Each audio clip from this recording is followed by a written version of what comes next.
Hay una cosa que casi nadie sabe sobre su propio apellido, y es que en el momento exacto en que ese apellido nació, alguien lo eligió porque describía algo real. Un oficio, un rasgo físico, una historia, un miedo, una expulsión, un lugar que ya no existe en ningún mapa. Tu apellido no es solo un nombre, es el rastro fosilizado de una vida medieval que alguien llevó hace 700 años y que tú arrastras contigo sin saberlo cada vez que firmas un papel o coges el teléfono. Hoy vamos a hablar de 20 apellidos españoles que prácticamente nadie lleva ya, algunos porque se extinguieron solos con el paso de los siglos, otros porque las familias que los llevaban fueron expulsadas, perseguidas o simplemente engullidas por la historia. Y lo que esconden detrás de cada sílaba es, en algunos casos, tan sorprendente que vas a mirar los apellidos de toda la gente que conoces con unos ojos completamente distintos. Empecemos con los apellidos que nacieron de los oficios, que son los más numerosos y los que más directamente te conectan con una persona concreta haciendo algo concreto en un tiempo concreto. En la España medieval, cuando alguien necesitaba diferenciarse de los otros Juan o María del pueblo, lo más sencillo era decir a qué se dedicaba. Así nacieron decenas de apellidos que hoy son perfectamente reconocibles: herrero, pastor, carpintero. Pero hay otros de esa misma familia que prácticamente han desaparecido, y sus ausencias cuentan cosas. Mesonero es uno de ellos. Hoy quedan unas 1500 personas en toda España que lo llevan como primer apellido, lo cual lo convierte en un apellido que está en el límite de lo anecdótico. El mesonero era el dueño o encargado del mesón, que en la España medieval y moderna era mucho más que un bar. Era el único lugar donde podías dormir, comer y dar de beber a tu caballo cuando viajabas entre ciudades, que en aquella época era una aventura que duraba días.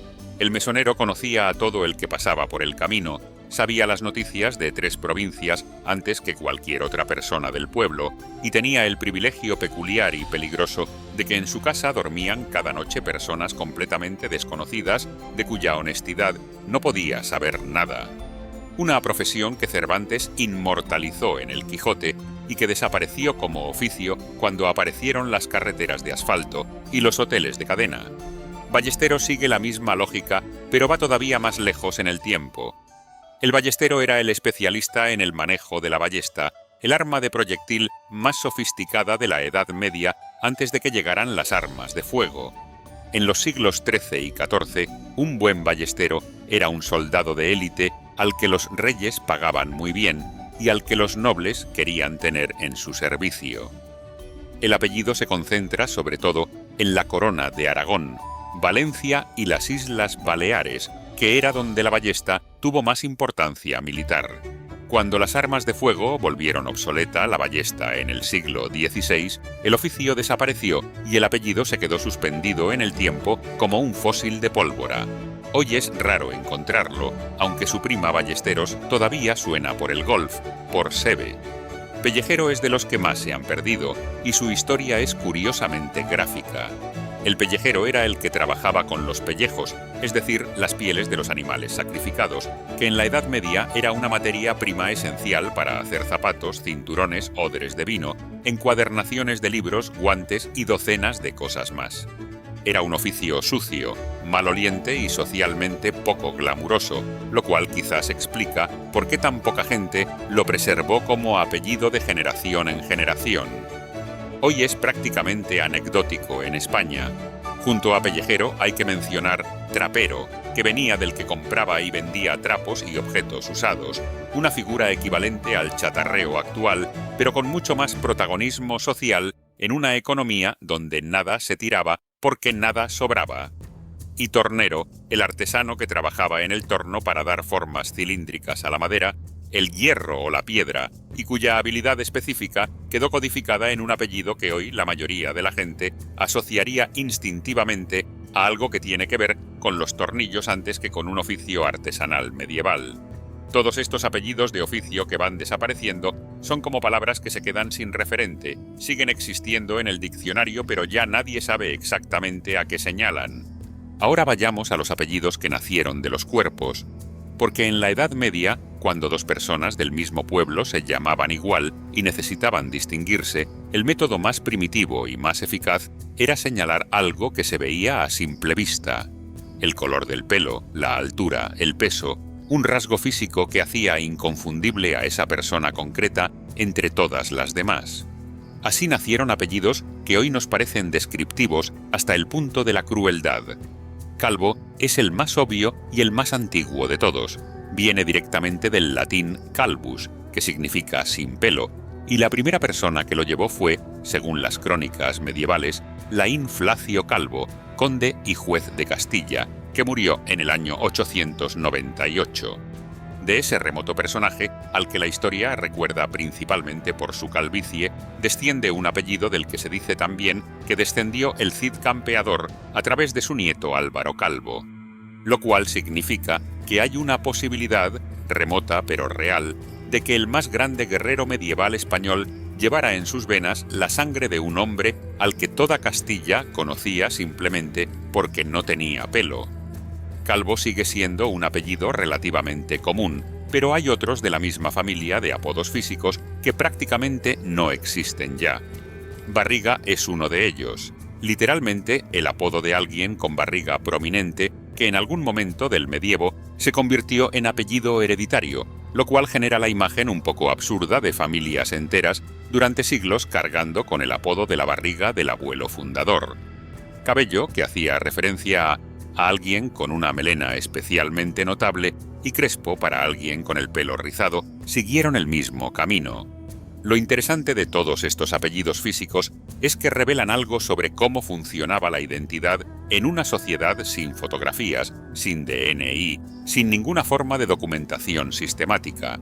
Lo que te definía era lo que se podía ver de ti a 10 metros de distancia. Bravo merece un párrafo aparte porque su historia semántica es de las más reveladoras. Cuando nació como apodo en la Edad Media, Bravo no significaba lo que significa hoy. Significaba violento y cruel. Era el apodo que se le daba a alguien con mal genio, a alguien que no se cruzarías en un callejón oscuro, a alguien que resolvía los problemas con los puños antes que con las palabras.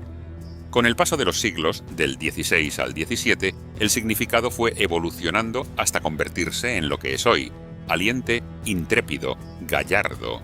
Así que todos los que llevan el apellido Bravo descienden de un antepasado al que sus vecinos medievales describían básicamente como alguien peligroso, y cuya peligrosidad se fue reinterpretando hacia arriba hasta convertirse en un elogio. La rehabilitación más lenta de la historia. Lleguemos ahora a los apellidos que esconden una historia mucho más oscura, los que nacieron del miedo y de la persecución. Porque en España, entre el siglo XII y el siglo XVII, hubo 3 grandes olas de conversiones forzadas y expulsiones que obligaron a cientos de miles de personas a abandonar sus nombres, sus apellidos, sus identidades y sus tierras, o a cambiarlos todos de golpe para sobrevivir. La primera ola la protagonizaron los judíos sefardíes, cuya presencia en la península ibérica se remontaba a más de 1000 años antes de que los reyes católicos firmaran el Edicto de Granada en 1492. Ese decreto dio a los judíos un plazo de 3 meses para bautizarse o marcharse, y sus consecuencias en los apellidos son todavía visibles y fascinantes para quien sabe leer los signos. Los que se quedaron y se convirtieron al cristianismo necesitaban apellidos nuevos que no los delataran, que no sonaran a hebreo, que pasaran desapercibidos ante la Inquisición. Y la solución que eligieron miles de familias fue coger los apellidos más inofensivos, más neutrales, más visualmente cristianos que podían encontrar. Nombres de flores, de árboles, de plantas, de elementos de la naturaleza. Flores, rosales, clavel, palma, olmo. Si llevas alguno de estos apellidos, hay una probabilidad significativa de que vengas de una familia sefardí que eligió cubrirse con el manto de la naturaleza para no llamar la atención de la Inquisición. No es una certeza, porque muchos de esos apellidos también tienen otros orígenes, pero la concentración estadística de apellidos de flora entre las familias conversas es tan notable que los genealogistas la han documentado durante siglos. El apellido Flores en particular, que hoy es absolutamente común y que nadie asocia a ninguna historia específica, esconde en muchos casos una historia de miedo, de bautismo forzado, de identidad borrada y de memoria enterrada bajo el nombre de una flor. La segunda ola fue la de los moriscos, los descendientes de los musulmanes que habían habitado la península durante 8 siglos y que tras la caída de Granada en 1492 fueron forzados a convertirse al cristianismo. Entre 1609 y 1616, Felipe III ordenó su expulsión masiva. Salieron de España más de 270.000 personas, de Valencia, Aragón, Castilla y Andalucía. Los que se quedaron, los que lograron esconderse o los que contaron con la protección de sus vecinos cristianos, también tuvieron que cambiar de nombre. Los moriscos, que eran artesanos, adoptaron con frecuencia el nombre de su antiguo oficio como apellido castellano, lo que multiplicó la presencia de apellidos como tapiador, tejedor, carnicero o sastre en ciertas regiones. Otros adoptaron apellidos de santos, de santuarios, de referencias religiosas cristianas que no dejarán ninguna duda sobre su nueva identidad. Así nacieron muchos de los apellidos que comienzan por San Martín, San Basilio, Santana. Una fe de adopción inscrita en el apellido para que todo el mundo pudiera verla. Hay un grupo de apellidos que merecen su propio apartado porque son los que más directamente dicen lo que eran sus primeros portadores, con una literalidad que hoy resulta perturbadora. Son los apellidos de estatus y de función social, los que no describen un oficio ni un rasgo físico, sino un lugar exacto en la jerarquía medieval. Hidalgo es el más conocido de todos y el más paradójico. Viene de la contracción de hijodalgo, que significa literalmente hijo de algo, en el sentido de hijo de alguien con bienes de fortuna, alguien con posesiones. Era la denominación de la nobleza más baja, la que tenía algunos privilegios como estar exenta de pagar ciertos impuestos y poder llevar armas, pero ningún título formal. Un hidalgo era alguien lo suficientemente noble para no pagar como los plebeyos, pero lo suficientemente pobre como para que nadie le llamara señor. Don Quijote era un hidalgo, y Cervantes eligió esa condición para él con toda la ironía del mundo. Lo extraordinario del apellido Hidalgo es que hoy lo llevan decenas de miles de personas en España y millones en América Latina, la mayor parte de las cuales nunca ha pensado que su apellido es en realidad el equivalente medieval de una tarjeta de visita que decía «soy noble, pero bastante poco noble». Escudero tenía una posición justo por debajo de la del caballero. El escudero era el sirviente personal de un caballero, el que le llevaba el escudo y las armas, el que le cuidaba el caballo y le acompañaba en las batallas. Era una posición de confianza y de cierto prestigio, pero seguía siendo la posición de alguien al servicio de otro. El apellido Escudero dice, si sabes escucharlo, mi antepasado era el ayudante del guerrero, no el guerrero, una honestidad que pocos apellidos modernos igualan. Verdugo es el que más impacta a primera vista y el que más historia condensa en 2 sílabas. Viene del latín viriducus, que significa vara verde, la rama con la que se azotaba a los condenados, y pasó a designar al ministro de Justicia que ejecutaba la pena de muerte. En la Edad Media, el oficio de verdugo era una profesión legítima, necesaria y pagada por el Estado. Pero era también un oficio tan socialmente marcado que los verdugos tendían a casarse entre sí, a formar dinastías endogámicas en las que el oficio pasaba de padres a hijos, precisamente porque muy pocas familias aceptaban a sus hijos o hijas casados con un verdugo. Las grandes sagas de verdugos eran conocidas en toda Europa. En Francia existían los Samson, una familia que ejerció el cargo durante generaciones.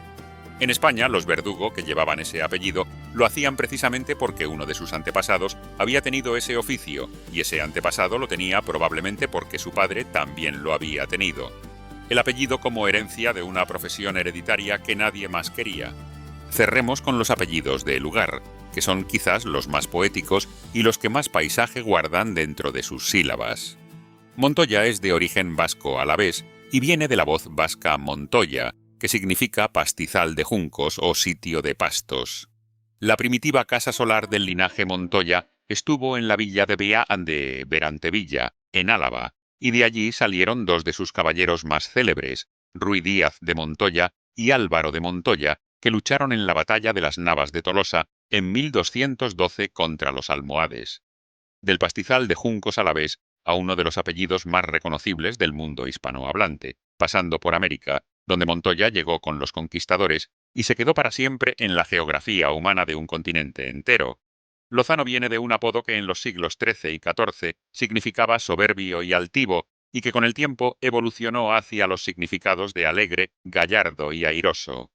Se dice que el primero que lo llevó fue el conde Gómez de Gormaz, gran privado del rey Fernando I de Castilla, que incluso a edad avanzada seguía siendo tan enérgico y vigoroso que nadie le conocía por otro nombre que el de El Lozano. De ese apodo de un conde castellano a un apellido repartido por toda España. Y mesonero, que ya mencionamos, cierra el círculo de una manera que resume todo lo que hemos contado. Porque lo que todos estos apellidos tienen en común, los de oficio y los de físico, los de estatus y los de miedo, los de lugar y los de función, es que cada uno de ellos fue en su momento de nacimiento algo completamente transparente, completamente obvio para cualquiera que lo escuchara. No había misterio. Cuando alguien en el siglo XIV oía el apellido Mesonero, sabía exactamente lo que esa familia hacía. Cuando oía Calvo, sabía cómo era ese antepasado. Cuando oía Flores o Rosales, quizás sabía, si era suficientemente listo o suficientemente inquisidor, por qué esa familia había elegido el nombre de una flor de repente, en 1492 o en los años siguientes. El misterio llegó después, llegó con los siglos, con la urbanización, con la pérdida de los oficios que los apellidos describían, con la desaparición de los mundos que los apellidos retrataban. Y ahora están ahí, en los de NPD y en los buzones y en las lápidas, pidiendo que alguien los lea con atención suficiente como para escuchar lo que llevan dentro. Porque en cada apellido que todavía existe, por raro que sea, por olvidado que esté, hay alguien que un día no tan lejano en el tiempo fue lo suficientemente real y lo suficientemente concreto como para que la gente que lo conocía tuviera que inventar una forma de señalarle. Y esa forma de señalarle llegó hasta hoy, hasta ti, y se llama como se llama por una razón que tiene 700 años y que nadie te ha contado todavía del todo. Pero hay todavía más apellidos que merecen ser recuperados del olvido, y algunos de ellos esconden giros que no te esperarías. Tejedor es uno de los más literales de todos los que hemos mencionado. El tejedor era el artesano que fabricaba telas en el telar, uno de los oficios más importantes de la economía medieval europea, donde la industria textil era lo que hoy sería la industria del automóvil o la tecnología, la columna vertebral de la riqueza de muchas ciudades y regiones. En España, los tejedores eran figuras clave de los gremios medievales, personas con destreza, con conocimiento técnico, con un oficio que se aprendía durante años y que se transmitía dentro de las familias. Lo interesante del apellido Tejedor en el contexto español es que, según los historiadores, cuando los moriscos fueron expulsados o forzados a convertirse al cristianismo entre el siglo XV y el XVII, muchos de los que eran artesanos del textil adoptaron ese apellido como cobertura cristiana, precisamente porque el textil era el oficio que mejor conocían. Así que tejedor no es solo un apellido de oficio medieval. En ciertos contextos es también un apellido de identidad escondida. Algo similar ocurre con sacristán, que era el encargado de la sacristía, la habitación de la iglesia donde se guardaban los ornamentos y los objetos litúrgicos. En la España de los siglos XVI y XVII, cuando la presión sobre los conversos, tanto judíos como moriscos, era máxima, adoptar un apellido que sonara explícitamente a función eclesiástica era una forma de señalización muy eficaz. Nadie va a sospechar de la fe de una familia cuyo propio apellido diga que uno de sus miembros trabajaba dentro de la iglesia. Sacristán, como apellido, es una especie de declaración pública de cristiandad inscrita en el nombre, y eso lo hace especialmente interesante como herramienta genealógica. Monje es el caso más extremo de este fenómeno. Ser monje como apellido, en la España de la Inquisición, era casi como llevar tatuado en la frente el mensaje de que tu familia no tenía nada que esconder. Era un apellido blindado, teóricamente, contra cualquier sospecha de heterodoxia religiosa. Como de necesitada de ese blindaje estaba la familia que lo adoptó, es algo que ya no podemos saber con certeza, pero la lógica histórica habla bastante sola.